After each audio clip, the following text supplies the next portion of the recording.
मेरे दोस्तों, आपका स्वागत है आपके अपने YouTube चैनल प्रीतम अकाडमी परिवार में। और मैं हूं सूरज कुमार। तो बेसिकली क्लास 8 का जो 14 नवंबर को जो आपका साइंस का वीकली टेस्ट होने वाला है, जिसमें आपका सिलेबस के अकॉर्डिंग ध्वनि वाले चैप्टर से क्वेश्चन आना चाहिए। तो उसके अकॉर्डिंग हम लोग ध्वनि वाले चैप्टर्स का कुछ मोस्ट इंपॉर्टेंट क्वेश्चन करेंगे। बेसिकली आज डायरेक्टली अगर मैं बोलूँ तो आपका ऑब्जेक्टिव तो नहीं है, परंतु ऑब्जेक्टिव टाइप के ही प्रश्न मैं आपके लिए लेकर आया हूँ, जिसको खाली स्थान भरने वाला क्वेश्चन मैं बोलता हूँ जनरली। ठीक है, तो चलिए सबसे पहले हम लोग कुछ क्वेश्चन करते हैं रिक्त स्थान को भरने वाला क्वेश्चन, उसके बाद हम लोग सब्जेक्टिव पर आएंगे। ठीक है, देखो सबसे पहला प्रश्न लिखा कि किसी वस्तु द्वारा एक दोलन को पूरा करने में लिए गए समय को क्या कहते हैं? आवर्तकाल कहते हैं। आई होप कि आपको याद होगा, ये सब मैंने पार्ट 1 और पार्ट 2 में बताया हुआ है। जी हाँ, इससे पहले मैंने पार्ट 1 और पार्ट 2 वाला वीडियो बनाया हुआ है, नहीं देखे तो देख लीजिएगा ताकि आपका क्वेश्चन एक भी ना छूटे। ठीक है, तो ये आपका हो गया। हो सके तो शाम को आपको और एक साइंस का मिलेगा। ठीक है, और आपका इंग्लिश का भी वीडियो साइंस को शाम को मिलेगा। ठीक है ना, चलिए आगे बढ़ते हैं।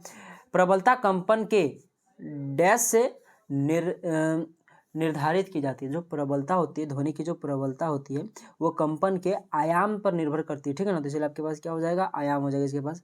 चलिए आगे बढ़ते हैं। ध्वनि की तीक्ष्णता कंपनों की आवृत्ति से निर्धारित होती है। तो यहाँ पे क्या हो जाएगा? आवृत्ति हो जाएगा। चलिए आगे बढ़ते हैं। यह कि केवल कंपित वस्तु ही क्या करते हैं? ध्वनि उत्पन्न करते हैं। इसलिए पे क्या हो जाएगा? यहाँ पे ध्वनि हो जाएगा। चलिए आगे बढ़ते हैं। आयाम का मात्रक क्या होता है? मैंने आपको बताया था, शायद पार्ट 2 में ही बताया था कि आयाम एक प्रकार की दूरी होता है, इसलिए इसको मीटर से मापते हैं। इसका ऐसा मात्रक क्या होगा? मीटर हो जाएगा। चलिए आगे बढ़ते हैं। 6 नंबर के प्रश्न में लिखा है कि अप्रिय ध्वनि क्या कहते हैं? शोर कहते हैं। ध्वनि का संचरण निर्वात में नहीं होता, याद रखना। निर्वात जहाँ पे माध्यम नहीं होता वहाँ ध्वनि संचरित नहीं कर सकती है। और 20 हर्ट्ज से जिसकी अधिक आवृत्ति वाली ध्वनि होती है उसको हम लोग पराश्रव ध्वनि बोलते हैं। और जिसका 20 हर्ट्ज से कम होता है उसको हम क्या बोलते हैं? उसको हम लोग अश्रव ध्वनि बोलते हैं। ठीक है, और जो आपका 20 हर्ट्ज से लेकर 20,000 हर्ट्ज के बीच में होता है इसको हम लोग क्या बोलते हैं? श्रव ध्वनि बोलते हैं। और श्रव ध्वनि को हम लोग सुन सकते हैं, ना कि अश्रव ध्वनि को। और पराश्रव ध्वनि को हम लोग सुन नहीं सकते हैं, याद रखना मेरी बात। चलिए आगे बढ़ते हैं। तीक्ष्ण ध्वनि की अपेक्षा मोटे ध्वनि का तारत्व क्या होता है? भाई साहब कम होता है। तो आपके पास 9 नंबर का आंसर तो कम समझ में आ गया। मनुष्य का वाक ध्वनि का मुख्य स्रोत है, यानी कि मनुष्य में वाक ध्वनि का मुख्य स्रोत क्या है? यानी कि ध्वनि का मुख्य स्रोत क्या है? वाक तंतु। ए नंबर का ऑप्शन करके मैंने इसका क्या हो जाएगा? वाक तंतु करेक्ट हो जाएगा। चलिए आगे बढ़ते हैं, आप कुछ सब्जेक्टिव क्वेश्चन करते हैं। तो देखो आपके पास प्रश्न है कि मानव वाक तंत्र का चित्र बनाएं तथा या फिर लोगों बोलो एवं उनके कार्य की व्याख्या कीजिए। तो देखो चित्र तो ऐसा बनेगा, आप लोग इसको देख लो ठीक कैसे बनाना है। सो अब इसके थोड़ा कार्य के बारे में जानते हैं। देखो वाक तंत्र के कार्य करने की विधियां क्या क्या होती है? देखो सीधा सीधी बात है, वही पूछ रहा है कि क्या कार्य। देखो मानव में ध्वनि वाक यंत्र, जिसको हम लोग कंठ बोलते हैं, द्वारा उत्पन्न होता है। ठीक है, यह श्वसन नली के ऊपरी सिरे पर स्थित होता है। कहाँ पर होता है? श्वसन नली के ऊपरी सिरे पर होता है। इसे ध्वनि बॉक्स या वाक तंत्र भी कहते हैं। इसे क्या कहते हैं? ध्वनि बॉक्स या वाक तंत्र भी कहा जाता है। दो वाक तंतु के बीच एक पतली झिल्ली बनी होती है। अब जैसे दो वाक तंतु है, देख सकते हो यहाँ पे जैसे आप लोग आकृति में। ठीक है, इसके बीच में एक पतली सी झिल्ली बनी हुई होती है। ठीक है ना, पतला सा पर्दा होता है। ठीक है, कहाँ गया?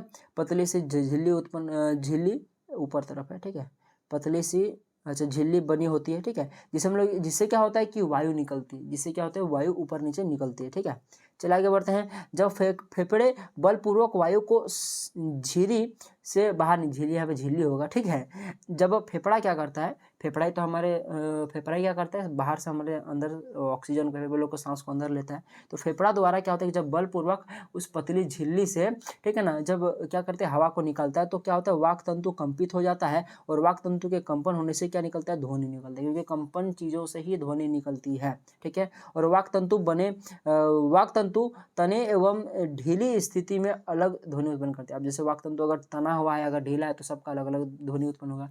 जैसे अगर आप लोग एक गिलास को बजाओ उसका अलग आवाज आएगा, उसमें पानी भर के बजाओ अलग आवाज आएगा, उसमें पत्थर भर के डालो वो अलग आवाज आएगा। तो इस प्रकार से चीजें होती है। ठीक है, आई होप कि आपको कार्य समझ में आ गया।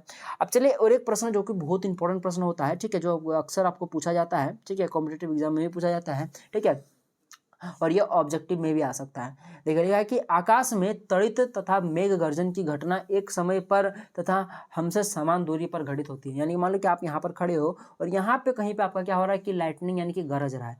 तो ये जो आप लोग का गरज रहा होता है, यानी कि जो ध्वनि निकलती है, उससे गरजने पर ध्वनि निकलती है ना, कड़ाक से वो गरजता है, उसका तो वहाँ पे प्रकाश भी बहुत जोर से आता है। तो वो प्रकाश और ध्वनि एक ही जगह से निकलता है, यानी कि आपसे और उस स्रोत से जहाँ पे वो आपका तड़ित हुआ है, जहाँ पे आपका प्रकाश और लाइट निकला हुआ है, प्रकाश प्रकाश और आपका लाइट एक ही चीज होता है, प्रकाश और जो ध्वनि निकला हुआ है वो एक ही बिंदु पर और वो आपसे समान दूरी पर होता है। लेकिन जब आपका देखा जाए कि आप लोग जब उसको सुनते हो तो आपको पता चलता है कि जो आपके पास तड़ित पहले दिखाई देता है, यानी कि प्रकाश पहले दिखाई देता है, बाद में हमें गर्जना सुनाई देती है। पर ऐसा तो होना नहीं चाहिए, क्योंकि जो गर्जा था और जो लाइट हुआ था आपसे समान दूरी पर हुआ था, कोई एक ही बिंदु पर हुआ था जो कि आपसे समान दूरी पर है, ठीक है। यानी कि गर्जा भी और जो लाइट हुआ वो एक ही जगह पर हुआ, तो दोनों को साथ में आपको दिखाई देना चाहिए था। गरजना भी और दिखना भी एक ही साथ होना चाहिए था, लेकिन पहले दिखता क्यों है और गरजता बाद में क्यों? जैसे कि आप लोग देखोगे, हम लोग जैसे अचानक कभी बारिश के मौसम में देखा कि बहुत जोर चमका, तो फटाक से हम लोग कान बंद कर लेते, क्योंकि हमको पता होता है कि आप गरजा है, मतलब आपको लाइट दिखा है, यानी कि वो गरजेगा, ठीक है। तो आखिर ऐसा होता क्यों है कि भाई साहब जो आपके पास लाइट है वो पहले आता है, बाद में आपके पास साउंड आता है? तो देखो एक्चुअली क्या रीजन है, देख लो। आकाश में तड़ित तथा मेघ गर्जना की घटना एक समय पर तथा हमसे समान दूरी पर घटित होते हैं। लेकिन होता क्या है कि जो तड़ित में जो गर्जना सुनने की अपेक्षा पहले दिखाई देते हैं, जो तड़ित होता है वो पहले दिखाई देता है, गर्जना बाद में सुनने को मिलता है। क्योंकि इसका कारण यह है कि जो प्रकाश की चाल होती है, क्योंकि देख लो लाइटनिंग प्रकाश जैसे तड़ित हुआ तो उसमें क्या निकलेगा, प्रकाश निकलेगा, और प्रकाश निकलेगा और साथ साथ उसमें आवाज भी निकलेगा, यानी ध्वनि होगा। तो प्रकाश और ध्वनि की जो चलने की चाल होती है वो सेम नहीं होता है, दोनों अलग अलग होता है, ठीक है। जो प्रकाश की चाल होती है वो 3 × 10 का पावर में 8 मीटर पर सेकंड होता है, इसको याद रखिएगा, ठीक है।